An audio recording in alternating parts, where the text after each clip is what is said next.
আসসালামু আলাইকুম। আজকে বানাবো পাকা তেঁতুলের টক ঝাল একটি তেল ছাড়া আচার। অল্প সময়ের মধ্যে রেসিপিটা আপনারা তৈরি করতে পারেন। এই তো আমি গ্যাসে কড়াই বসাই দিছি, তার মধ্যে বেশ কয়েকটা শুকনো ঝাল দিয়ে দিচ্ছি। চুলার জালটা অনেক আস্তে রাখছি। মরিচগুলো আস্তে জালে আমি ভেজে নেব, নাহলে জোরে জাল দিলে পুড়ে যাবে, কিন্তু মচমচা হবে না। মরিচগুলো আমার ভাজা হয়ে গেছে, আমি উঠিয়ে নিচ্ছি। কড়াইয়ের মধ্যে আমি তেঁতুলগুলো এবার মাঝখান থেকে ছোট করে দিয়ে দিচ্ছি। যেহেতু তেঁতুলগুলো অনেক বড় বড় ছিল, সে কারণে ছোট করে নিলাম।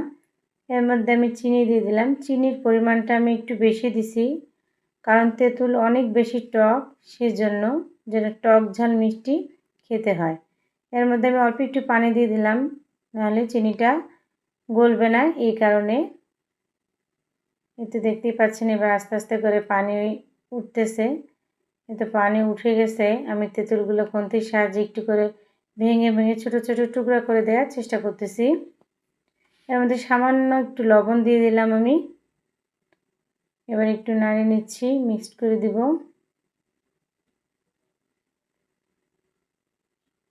একেবারে অল্প সময় লাগে এই আচারটা তৈরি করতে। এই তো দেখতেই পাচ্ছেন।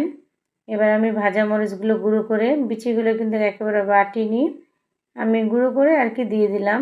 দানাগুলো আছে বিচির। এটা একটু নাড়াচাড়া করে নিচ্ছি। বেশি সময় লাগবেই না, অল্প সময়ের মধ্যে আচারটা তৈরি হয়ে যাবে। এর মধ্যে অল্প একটু পরিমাণে আমি ভাজা মশলা দিয়ে দিলাম, দিয়ে এটা আমি মিক্সড করে নিচ্ছি।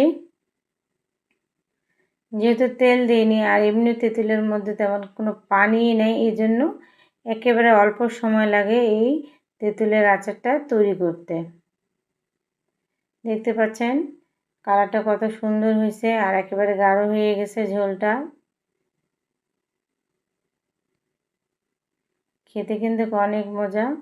আপনারা একবার এভাবে পাকা তেঁতুলের এই আচারটাই বাসায় তৈরি করতে পারেন।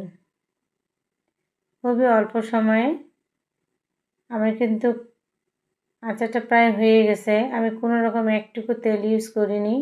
আপনারা চাইলে এভাবে করতে পারেন রান্নাটা। এবার আমি আপনাদের ফ্রিজে করে বেড়ে দেখাচ্ছি এরকম হয়েছে। এটা আমি এখনও গরম, ঠান্ডা হয়নি। ঠান্ডা হওয়ার পরে আরও একটু জমে যাবে। কিন্তু আমি বাটিতে করে দিয়ে দিলাম। খেতে কিন্তু আসলে অনেক বেশি মজা হয়েছিল। এই তো পাকা তেঁতুলের টক মিষ্টি ঝাল একটি আচার অল্প সময়ে তৈরি করে নেওয়া যায়। আপনাদের যদি রেসিপিটি ভালো লেগে থাকে তাহলে একবার বাসায় তৈরি করুন।